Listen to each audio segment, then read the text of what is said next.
Good morning students. आज हम शुरू करेंगे 10th क्लास की बुक, जो लोकतांत्रिक राजनीति सिविक्स की जो बुक है उसका एक इम्पॉर्टेंट चैप्टर राजनीतिक दल पॉलिटिकल्स पार्टी। हमारे देश में जो पॉलिटिकल पार्टी हैं उनके बारे में जानेंगे। ये पॉलिटिकल पार्टी की आवश्यकता क्यों है, पॉलिटिकल पार्टी बनती कैसे हैं। आइए शुरू करते हैं। पॉलिटिकल पार्टीज, राजनीतिक दल। सबसे पहले बात करते हैं राजनीतिक दलों की ज़रूरत क्यों है। कहते हैं किसी भी लोकतांत्रिक व्यवस्था की संस्थाओं में राजनीतिक दल अलग से दिखाई देते हैं। अधिकतर आम नागरिकों के लिए लोकतांत्रिक का मतलब राजनीतिक दल ही है। अगर आप देश के दूर दराज के और ग्रामीण इलाकों में जाएं और कम पढ़े लिखे लोगों से बात करें तो संभव है कि आपको ऐसे लोग मिलें जिन्हें संविधान के बारे में या सरकार के स्वरूप के बारे में कुछ भी मालूम न हो। बहरहाल राजनीतिक दलों के बारे में उन्हें ज़रूर कुछ न कुछ मालूम होता है, लेकिन पार्टियों के बारे में हर कोई कुछ न कुछ जानता है। तो इसका मतलब यह नहीं कि पार्टियां बहुत लोकप्रिय हैं। अधिकतर लोग आमतौर पर दलों के बारे में खराब राय रखते हैं और अपनी लोकतांत्रिक व्यवस्था और राजनीतिक जीवन की हर बुराई के लिए वे दलों को ही जिम्मेवार मानते हैं। सामाजिक और राजनीतिक विभाजनों के लिए भी दलों को ही दोषी माना जाता है। ऐसे में यह सवाल स्वाभाविक रूप से उठता है कि क्या हमें सचमुच राजनीतिक दलों की ज़रूरत है। करीब 100 साल पहले दुनिया के बस कुछ ही देशों में, और वह भी गिनती के राजनीतिक दल थे। आज गिनती के ही देश ऐसे हैं जहाँ राजनीतिक दल नहीं है। दुनिया भर के लोकतांत्रिक देशों में राजनीतिक दल इतने सर्वव्यापी हो गए हैं। आइए सबसे पहले इस सवाल का जवाब दें कि राजनीतिक दल क्या हैं और वे क्या करते हैं। उनकी ज़रूरत पर चर्चा इसके बाद में करेंगे। राजनीतिक दल का अर्थ क्या है। Very important question, according to 2 marks 2 नंबर के लिए क्वेश्चन हो सकता है। राजनीतिक दल का अर्थ समझाएं। राजनीतिक दल को लोगों के एक ऐसे संगठित समूह के रूप में समझा जा सकता है जो चुनाव लड़ने और सरकार में राजनीतिक सत्ता हासिल करने के उद्देश्य से काम करता है। समाज के सामूहिक हित को ध्यान में रखकर यह कुछ नीतियां और कार्यक्रम तय करता है। सामूहिक हित एक विवादास्पद विचार है, इसे लेकर सबकी राय अलग अलग है।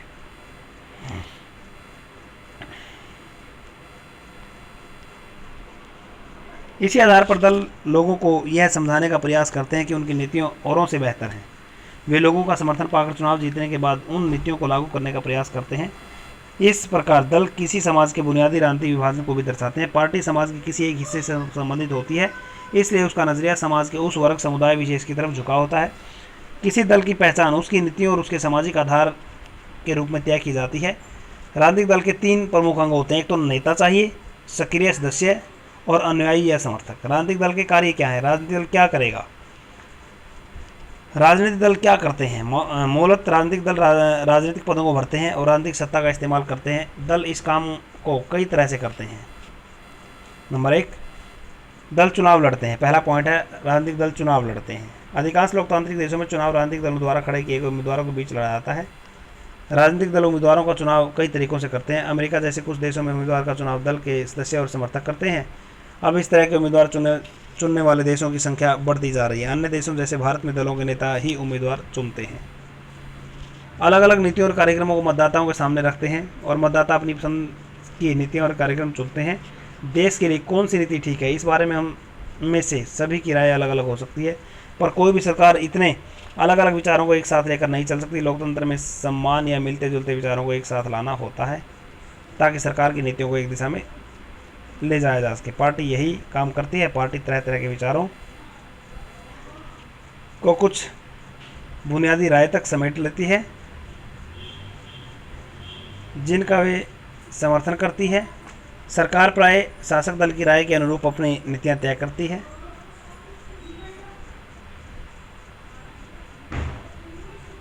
पार्टियां देश के कानून निर्माण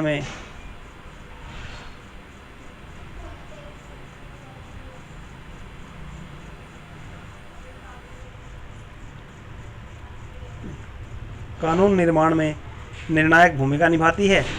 कानूनों पर औपचारिक बहस होती है और उन्हें विधायिका में पास करवाना पड़ता है, लेकिन विधायिका के अधिकतर सदस्य किसी न किसी दल के सदस्य होते हैं। इस कारण वे अपने दल के नेता के निर्देश पर फैसला करते हैं। दल ही सरकार बनाते हैं और चलाते हैं। पिछले साल पढ़ा था कि नीतियों और बड़े फैसलों के मामलों में निर्णय राजनेता ही लेते हैं और ये नेता विभिन्न दलों के होते हैं। पार्टियां नेता चुनती हैं, उनको प्रशिक्षित करती हैं और फिर पार्टी के सिद्धांतों और कार्यक्रमों के अनुसार फैसले लेने के लिए उन्हें मंत्री बनाती है ताकि वे पार्टी की इच्छा के अनुसार सरकार चला सकें। चुनाव हारने वाला दल शासक दल के विरोधी पक्ष की भूमिका निभाते हैं। विरोधी पक्ष 2 नंबर के लिए क्वेश्चन होता है, विरोधी पक्ष से आपका क्या तात्पर्य है? जो सत्ता में चुनाव हार जाता है और दूसरा बड़ा दल होता है उसे विरोधी दल का दर्जा दिया जाता है। सरकार की गलत नीतियों और असफलताओं की आलोचना करने के साथ वह अपनी अलग राय भी रखता है। विपक्षी दल सरकार के खिलाफ आम जनता को भी गोलबंद करते हैं। जनमत निर्माण में दल महत्वपूर्ण भूमिका निभाते हैं। वे मुद्दों को उठाते हैं और उन पर बहस करते हैं। विभिन्न दलों के लाखों कार्यकर्ता देश भर में बिखरे होते हैं। समाज के विभिन्न वर्गों में उनके मित्र संगठन या दबाव समूह भी काम करते रहते हैं। दल कई दफ़े लोगों की समस्याओं को लेकर आंदोलन भी करते हैं। अक्सर विभिन्न दलों द्वारा रखी जाने वाली राय के इर्द गिर्द ही समाज के लोगों की राय बनती जाती है। दल ही सरकारी मशीनरी और सरकार द्वारा चलाए जाने वाले कल्याण कार्यक्रमों तक लोगों की पहुंच बनाते हैं और एक साधारण नागरिक के लिए किसी सरकारी अधिकारी की तुलना में किसी राजनीतिक कार्यकर्ता से जान पहचान बनाना, उसके संपर्क साधना आसान होता है। इसी कारण लोग दलों पर पूरा विश्वास न करते हुए उन्हें अपने करीब मानते हैं। दलों को ही हर हाल में लोगों की मांगों और ज़रूरतों पर ध्यान देना होता है, वरना अगले चुनाव में लोग उन्हें धूल चटा देते हैं। राजनीतिक दल की ज़रूरत। दलों के काम की सूची में ही सूची से उस सवाल का जवाब मिलता है कि इस खंड की शुरुआत में पूछा गया था। दरअसल हमें राजनीतिक दलों की ज़रूरत इन्हीं कामों के लिए पड़ती है, पर हमें अभी भी इस सवाल को पूछने की ज़रूरत है कि आधुनिक लोकतांत्रिक राजनीतिक दलों के बिना क्यों नहीं चल सकता। दलों के बिना क्या स्थिति होगी, इसकी कल्पना करके भी हम उनकी ज़रूरतों को समझ सकते हैं। अगर दल न हो तो सारे उम्मीदवार स्वतंत्र और निर्दलीय होंगे, तब उनमें से कोई भी बड़े नीतिगत बदलाव के बारे में लोगों से चुनावी वादा करने की स्थिति में नहीं होगा। सरकार बन जाएगी पर उसकी उपयोगिता संदिग्ध होगी। निर्वाचित प्रतिनिधि सिर्फ अपने निर्वाचन क्षेत्र के लिए काम करेंगे और उन्हीं के प्रति जवाबदेह होंगे, लेकिन देश कैसे चले इसके लिए कोई उत्तरदायी नहीं होगा। हम गैर दलीय आधार पर होने वाले चुनाव, पंचायती चुनाव का उदाहरण सामने रखकर भी इस बात को परख सकते हैं। हालांकि इन चुनावों में दल औपचारिक रूप से अपने उम्मीदवार नहीं खड़े करते, लेकिन हम पाते हैं कि चुनाव के अवसर पर पूरा गांव कई खेमों में बढ़ जाता है और हर खेमा सभी पदों के लिए अपने उम्मीदवारों को पैनल उतारता। पैनल का मतलब अपने उम्मीदवार खड़ा करता है। राजनीतिक दल भी ठीक उसी प्रकार काम करते हैं। यही कारण है कि हमें दुनिया के अलग सभी देशों में राजनीतिक दल नजर आते हैं, चाहे वह बड़ा हो या छोटा, या नया हो या पुराना, विकसित और विकासशील हो। राजनीतिक दलों का उदय प्रतिनिधित्व पर आधारित लोकतांत्रिक व्यवस्था के उभार के साथ जुड़ा है। हम पढ़ चुके हैं कि बड़े समाजों के लिए प्रतिनिधित्व आधारित लोकतंत्र की जरूरत होती है। जब समाज बड़े और जटिल हो जाते हैं तब उन्हें विभिन्न मुद्दों पर अलग अलग विचारों को समेटना और सरकार की नज़र में लाने के लिए किसी माध्यम या एजेंसी की ज़रूरत होती है। विभिन्न जगहों से आए प्रतिनिधियों को साथ करने की ज़रूरत होती है ताकि एक जिम्मेवार सरकार का गठन हो सके। उन्हें सरकार का समर्थन करने या उस पर अंकुश रखने, नीतियाँ बनवाने और नीतियों का समर्थन अथवा विरोध करने के लिए उपकरणों की जरूरत होती है। प्रत्येक प्रतिनिधि सरकार की ऐसी जो भी ज़रूरतें होती हैं राजनीतिक दल उनको पूरा करते हैं। इस तरह हम कह सकते हैं कि राजनीतिक दल लोकतंत्र की एक अनिवार्य शर्त है। कितने राजनीतिक दल? लोकतंत्र में नागरिकों का कोई भी समूह राजनीतिक दल बन सकता है। इस औपचारिक अर्थ में सभी देशों में बहुत से राजनीतिक दल हैं। भारत में भी चुनाव आयोग में नाम पंजीकृत करवाने वाले दलों की संख्या 750। 1 नंबर के लिए क्वेश्चन है, भारत में कितने दलों को पंजीकृत किया गया है? 750। लेकिन हर दल चुनाव में गंभीर चुनौती देने की स्थिति में नहीं होता। चुनाव जीतने और सरकार बनाने की होड़ में आमतौर पर कुछ एक पार्टियां ही सक्रिय होती हैं। ऐसे में सवाल यह उठता है कि लोकतंत्र की बेहतरी के लिए कितने दलों का होना आवश्यक है। कई देशों में सिर्फ एक ही दल को सरकार बनाने और चलाने की अनुमति है।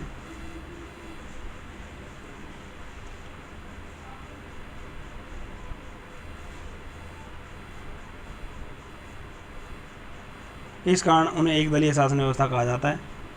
चीन में सिर्फ कम्युनिस्ट पार्टी को शासन करने की अनुमति है। हालांकि कानूनी रूप से वहाँ भी लोगों को राजनीतिक दल बनाने की आज़ादी है, परंतु वहाँ की चुनाव प्रणाली सत्ता के लिए स्वतंत्र प्रतिद्वंदिता की अनुमति नहीं देती। इसलिए लोगों को नया राजनीतिक दल बनाने का कोई लाभ नहीं दिखता, इसलिए कोई नया दल नहीं बन पाता। हम एक दलीय व्यवस्था को अच्छा विकल्प नहीं मान सकते, क्योंकि यह लोकतांत्रिक विकल्प नहीं है। किसी भी लोकतांत्रिक व्यवस्था में कम से कम 2 दलों को राजनीतिक सत्ता में चुनाव प्रतिद्वंदिता करने की अनुमति तो होनी ही चाहिए।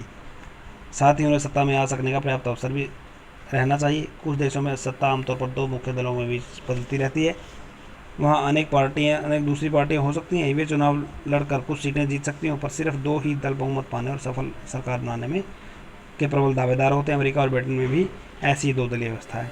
जब अनेक दल सत्ता के लिए होड़ में हों, 2 दलों से ज़्यादा के लिए अपने दम या दूसरों से गठबंधन करके सत्ता में आने का ठीक ठाक अवसर हो तो उसे बहुदलीय व्यवस्था कहते हैं। भारत में भी ऐसी बहुदलीय व्यवस्था है। इस व्यवस्था में कई दल गठबंधन बनाकर भी सरकार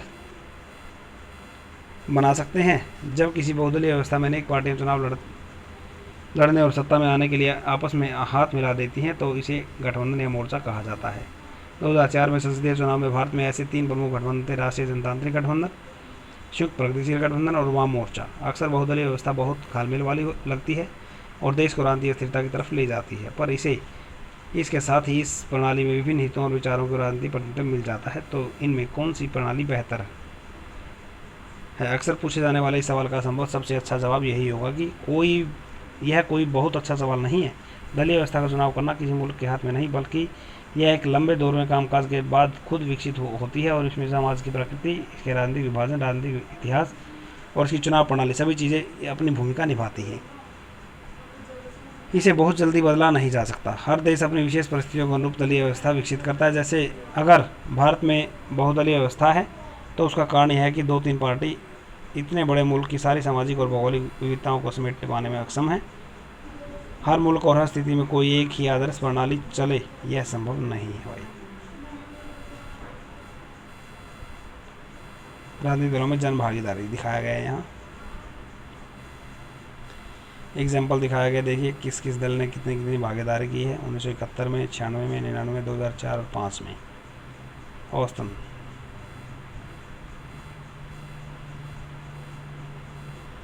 राष्ट्रीय दलों की बात करते हैं। विश्व में संघीय व्यवस्था वाले लोकतंत्रों में 2 तरह की राजनीतिक दल होते हैं: संघीय इकाइयों में सिर्फ एक इकाई में अस्तित्व रखने वाले दल और अनेक संघ की सभी इकाइयों में अस्तित्व रखने वाले दल। भारत में यही स्थिति है।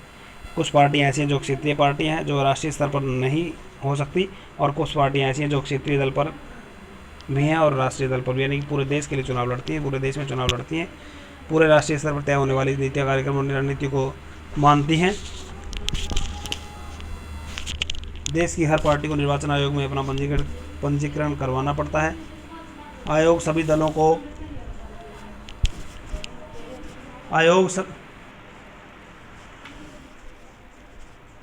दलों को समान मानता है और यह बड़े और स्थापित दलों को कुछ विशेष सुविधाएं देता है। इन्हें अलग चुनाव चिन्ह दिया जाता है और इसका प्रयोग पार्टी का अधिकृत उम्मीदवार ही कर सकता है। जिस विशेषाधिकार और कुछ अन्य लाभ पाने वाली पार्टी को मान्यता प्राप्त दल कहते हैं। चुनाव आयोग में स्पष्ट नियम बनाए गए हैं। कोई दल कितने % वोट और सीट जीतकर मान्यता प्राप्त दल बन सकता है। कहते हैं अगर कोई दल लोकसभा चुनाव में पड़े कुल वोटों का अथवा 4 राज्यों में विधानसभाई चुनाव में पड़े कुल वोटों का 6% हासिल कर लेता है तो लोकसभा के चुनाव में कम से कम 4 सीटों पर जीत दर्ज करता है तो उसे राष्ट्रीय दल बना दिया जाता है भाई। इस वर्गीकरण के हिसाब से 2017 में देश में 7 राष्ट्रीय दल थे, राष्ट्रीय स्तर पर मान्यता प्राप्त थे। इनमें से प्रत्येक के बारे में कुछ महत्वपूर्ण तथ्य इस प्रकार हैं। पहला, ऑल इंडिया तृणमूल कांग्रेस 1 जनवरी 1998 में ममता बनर्जी के नेतृत्व में बनी थी और इसे 2016 में राष्ट्रीय दल के रूप में मान्यता प्राप्त हुई थी। पुष्प और तृण पार्टी का प्रतीक है। धर्मनिरपेक्षता और संघवाद के प्रति प्रतिबद्ध। 2011 में पश्चिम बंगाल में सत्ता में, अरुणाचल प्रदेश, मणिपुर और त्रिपुरा में भी इसकी उपस्थिति है। 2019 में हुए आम चुनाव में इसे 4.07% वोट मिले और 22 सीटों पर जीत हासिल हुई, जिसे लोकसभा में यह 4थी सबसे बड़ी पार्टी बनकर सामने आई।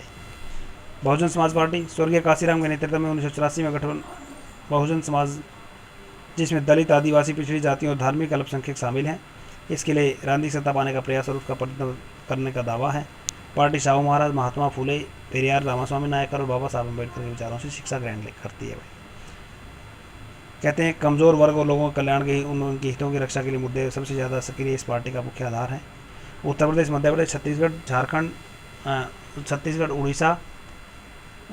उत्तराखंड, दिल्ली और पंजाब में भी यह पार्टी पर्याप्त ताकतवर है भाई। अलग अलग पार्टियों से अलग अलग अवसरों पर समर्थन लेकर उसने उत्तर प्रदेश में 4 बार सरकार बनाई है। इस दल को 2019 में लोकसभा चुनाव में करीब 3.63% वोट मिले और 10 सीटें मिली थी भाई से। अब आता है तीसरा, भारतीय जनता पार्टी। कहते हैं इसे पुराने भारतीय जनसंघ कहा जाता है, इसे जिसकी स्थापना श्यामा प्रसाद मुखर्जी ने 1951 में की थी। 1980 में यह पार्टी दोबारा जीवित हुई थी। भारत की प्राचीन संस्कृति और मूल्य दीनदयाल उपाध्याय का विचार था कि समग्र मानवतावाद और अंत्योदय से प्रेरणा लेकर मजबूत और आधुनिक भारत बनाने का लक्ष्य है। भारतीय राष्ट्रवाद राज्य की इसकी अवधारणा में संस्कृति राष्ट्रवाद एक प्रमुख तत्व है। पार्टी जम्मू कश्मीर को क्षेत्रीय और राजनीतिक स्तर पर विशेष दर्जा देने के खिलाफ थी भाई। सभी धर्मों के लोगों के लिए समान नागरिक संहिता बनाने और धर्मांतरण पर रोक लगाने के पक्ष में है ये। 1990 के दशक में इसके समर्थन का आधार काफ़ी व्यापक हुआ था। पहले देश के उत्तरी और पश्चिमी और शहरी इलाकों तक सीमित थी, लेकिन उसके बाद ये ऑल ओवर इंडिया बढ़ गई थी भाई। 1998 में सत्ता में आई थी। गठबंधन में कई क्षेत्रीय दल शामिल थे। 2019 में लोकसभा चुनाव में 303 सीटें जीतकर सबसे बड़ा दल के रूप में उभरी थी और अभी केंद्र में इसी की सरकार है भाई। Communist party of India CPI, जिसका चुनाव निशान है दांती और गेहूं की बैल। 1925 में गठित मार्क्सवादी लेनिनवादी जो रूस की विचारधारा है, धर्मनिरपेक्ष लोकतंत्र में आस्था रखने वाली पार्टी है ये। किसानों गरीबों के हितों को आगे बढ़ाने का यह उपकरण मानती है। 1964 की फूट के बाद इसका जनाधार सिकुड़ता चला गया, लेकिन पश्चिम बंगाल, आंध्र प्रदेश, पंजाब, तमिलनाडु में अभी भी ठीक ठाक सी स्थिति है। 2019 के चुनाव में 1% वोट मिले थे इसे और 1% से कम वोट और 2 सीटें जीत हासिल हुई थी। मजबूत मोर्चा बनने के लिए सभी वामपंथी दलों को साथ लाने की पक्षधर है। कम्युनिस्ट पार्टी इंडिया मार्क्सवादी CPIM 1964 में स्थापित हुई मार्क्सवादी लेनिनवाद की आस्था थी। इसमें धर्म, समाजवाद, लोकतंत्र के समर्थक, साम्राज्य और सांप्रदायिकता के विरोधी थी ये पार्टी। गरीबों की सहायता करने के पक्ष में थी। पश्चिम बंगाल, केरल, त्रिपुरा में बहुत मजबूत आधार है। गरीब, कारखाना मजदूर, खेती और किसानों और बुद्धिजीवियों के बीच अच्छी पकड़ है। यह पार्टी देश की पूंजी और सामानों की मुक्त आवाजाही की अनुमति देने वाली सभी आर्थिक नीतियों की आलोचक है। पश्चिम बंगाल में लगातार 34 वर्षों शासन में रही है। 2019 में चुनाव में इसे करीब 1.75% वोट और लोकसभा में 3 सीटें हासिल हुई थी। इंडियन नेशनल कांग्रेस सबसे पुराना दल कह सकते हैं। 1885 में इसका गठन हुआ था भाई। पंडित जवाहरलाल नेहरू की अगुवाई में इस दल ने भारत में एक आधुनिक धर्मनिरपेक्ष लोकतांत्रिक गणराज्य बनाने का प्रयास किया था। 1971 तक लगातार और फिर 80 से 89 और इसके बाद देश में शासन किया है। 89 के बाद से इस दल के जन समर्थन में कमी आई है।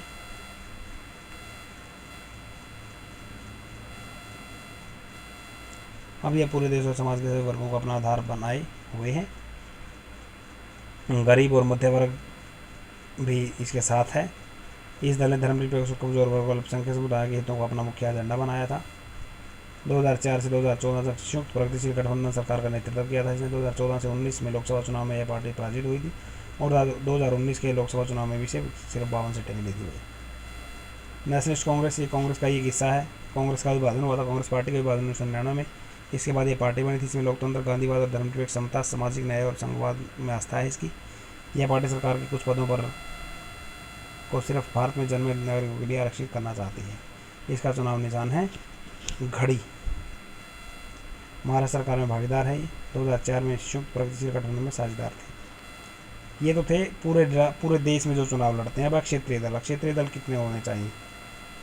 क्षेत्रीय दल की बात की जाए, इन 7 पार्टियों के अलावा अन्य सभी दल प्रमुख क्षेत्रीय होते हैं। जो राज्य क्षेत्र पर चुनाव लड़ते, जैसे हमारे हरियाणा के अंदर इनेलो एक क्षेत्रीय पार्टी है। जैसे इसमें दिखाया गया कुछ बीजू जनता दल, सिक्किम लोकतांत्रिक मोर्चा, मिजो नेशनल फ्रंट, तेलंगाना राष्ट्र समिति जैसी पार्टियां अपनी क्षेत्रीय पहचान को लेकर सचेत हैं। पिछले 3 दशकों में क्षेत्रीय दलों की संख्या और ताकत में वृद्धि हुई है। इससे भारतीय संसद विविधताओं से और भी ज़्यादा संपन्न है। 2014 तक किसी एक राष्ट्रीय दल का लोकसभा में बहुमत नहीं रहा था। परिणामस्वरूप सभी राष्ट्रीय दल क्षेत्रीय दलों के साथ गठबंधन करके ही गठबंधन करने पर मजबूर हो गए थे। 1996 के बाद से लगभग प्रत्येक क्षेत्रीय दल को एक या दूसरी राष्ट्रीय स्तर की गठबंधन सरकार का हिस्सा बनने का अवसर मिला है। ये देखिए मैप दिखाया गया है कि इस क्षेत्र में कौन कौन सी अक्षेत्रीय पार्टी हैं। हरियाणा के अंदर इनेलो दिया गया है, पंजाब में श्रोमणी अकाली दल, आम आदमी जनता पार्टी पंजाब, उत्तर प्रदेश में ये बहुत सारी पार्टियों के नाम दिए गए हैं। जो क्षेत्र भारत में क्षेत्रीय पार्टी 13 अप्रैल 2018 की स्थिति थी कि इस क्षेत्र में कितनी अक्षेत्रीय पार्टी थी जो सिर्फ क्षेत्र में चुनाव लड़ती हैं अपने। राजनीतिक दलों के लिए चुनौती क्या है? हम देखते हैं कि लोकतंत्र में कामकाज के लिए भी राजनीतिक दल कितनी महत्वपूर्ण चुनौतियाँ हैं, क्योंकि दल के लोकतंत्र का सबसे ज़्यादा प्रकट रूप है। इसलिए यह स्वाभाविक है कि लोकतंत्र के कामकाज की गड़बड़ी के लिए लोग राजनीतिक दलों को ही दोषी ठहराते हैं। पूरी दुनिया में लोग इस बात से नाराज रहते हैं कि राजनीतिक दल अपना काम ठीक ढंग से नहीं करते।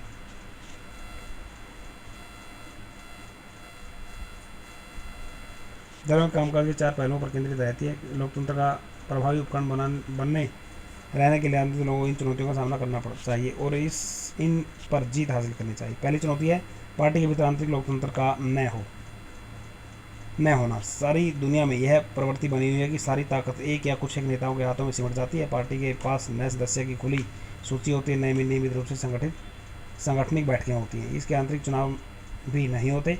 कार्यकर्ताओं में वे सूचनाओं का साझा भी नहीं कर पाते। सामान्य कार्यकर्ता अनजान नहीं रहते हैं कि पार्टी के अंदर क्या चल रहा है। उसके पास न तो नेताओं से जुड़कर फैसलों को प्रभावित करने की ताकत होती है और न ही कोई और माध्यम। परिणामस्वरूप पार्टी के नाम पर फैसले लेने का अधिकार उस पार्टी के नेता हथिया लेते हैं। कुछ एक नेताओं के पास ही असली ताकत होती है, इसलिए जो उनसे असहमत होते हैं उनका पार्टी में टिके रहना मुश्किल हो जाता है भाई। बर्लुस्कोनी की कठपुतली, बर्लुस्कोनी दिखाया गया भाई। इसका क्वेश्चन आता है कि बार इटली के प्रधानमंत्री थे, इटली के बड़े व्यवसायियों में एक हैं। 1993 में गठित फोर्जा इटालिया के नेता थे। 1 नंबर के लिए क्वेश्चन है, फोर्जा इटालिया के नेता कौन थे? बर्लुस्कोनी। कब गठित हुआ था? 1993 में। उनकी कंपनी कई टीवी चैनल, सबसे महत्वपूर्ण प्रकाशन ग्रह, एक फुटबॉल क्लब और बैंक के मालिक हैं। यह कार्टून पिछले चुनाव के समय का है भाई, उस समय। दूसरी चुनौती है जुड़ी हुई है वंशवाद की चुनौती। पार्टी में जो इलेक्शन लड़ने की बात आती है, वंशवाद लगा हुआ है। पहले अगर परिवार का कोई सदस्य चुनाव लड़ रहा है, उसके बाद उसका पुत्र चुनाव लड़ेगा। ये पारंपरिक चला रहा है, वंशवाद चला रहा है और ऊपर आने की गुंजाइश काफ़ी कम रहती है दूसरे लोगों की। इससे भी लोग नाराज़ रहते हैं और अनुचित तरीके से पॉलिटिकल पार्टी लीडर्स अपने ही पारिवारिक सदस्यों को चुनाव या पॉलिटिकल पार्टी में आगे ले आते हैं। तीसरी चुनौती, खासकर चुनाव के समय, पैसा और अपराधित्वों की बढ़ती घुसपैठ, क्योंकि पार्टियों की सारी चिंता चुनाव जीतने की होती है। अतः इसके लिए कोई जायज़ नाजायज़ तरीका अपनाने का प्रयास नहीं करते। वे ऐसे ही उम्मीदवार उतारते हैं जिनके पास काफ़ी पैसा होती है और पैसा जुटा सकते हैं। किसी पार्टी को ज़्यादा धन देने वाली पार्टी, कंपनी और अमीर लोग उस पार्टी की नीति और फैसलों को प्रभावित करते हैं। कई बार पार्टी चुनाव जीत सकने वाले अपराधियों का समर्थन भी कर देती है। चौथी चुनौती पार्टियों के बीच विकल्पहीनता की, यानी कि चौथी चुनौती पार्टियों के बीच विकल्पहीनता की स्थिति है। सार्थक विकल्प का मतलब होता है विभिन्न पार्टियों की नीतियों और कार्यक्रमों में महत्वपूर्ण अंतर हो। हाल के वर्षों में दलों के बीच वैचारिक अंतर कम होता गया है और यह प्रवृत्ति दुनिया भर में दिखती है। जैसे ब्रिटेन की लेबर पार्टी और कंजर्वेटिव पार्टी के बीच अब बड़ा कम अंतर रह गया है। दोनों दल बुनियादी मसलों पर सहमत हैं और उनके बीच अंतर बस ब्योरों का रह गया है। बस दलों कैसे द्वारा दास की, दलों के सामने बहुत सारी समस्याएं रहती हैं भाई। दलों में बहुत सारी नेता ऐसे होते हैं जो अपना गुजारा कर चाहते हैं। अगर वे सभी सुधारना नहीं चाहते तो कोई उनको सुधारने के लिए कैसे मजबूर कर सकता है। विधायकों और सांसदों को दल बदल रोकने के लिए संविधान में संशोधन किया गया था। दल बदल जिस पार्टी के कम सदस्य होते थे वो पैसे लेकर दूसरी पार्टी में चले जाते थे, तो सरकार गिरा देते थे। दूसरी पार्टी जिसमें जाते वो सरकार बना देते। इसे दल बदल की नीति कहा गया था। राजनीतिक दलों के आंतरिक कामकाज को व्यवस्थित करने के लिए कानून बनाया जाना चाहिए। सभी दल अपने सदस्यों की सूची रखें, अपने संविधान का पालन करें। पार्टी विवाद की स्थिति में एक स्वतंत्र प्रभारी को पंच बनाएं और सबसे बड़े पदों के लिए खुला चुनाव करवाया जाए। यस, राजनीतिक दल महिलाओं को एक खास अनुपात में जरूर टिकट दे। इसी प्रकार दल के प्रमुख पदों पर भी औरतों के लिए आरक्षण होना चाहिए। चुनाव खर्च सरकार उठाए। सरकार दलों को चुनाव लड़ने के लिए धन दे। यह मदद पेट्रोल, कागज़, फ़ोन वगैरह के रूप में भी हो सकती है, या फिर पिछले चुनाव में मिले मतों के अनुपात पर नकद पैसा दिया जा सकता है।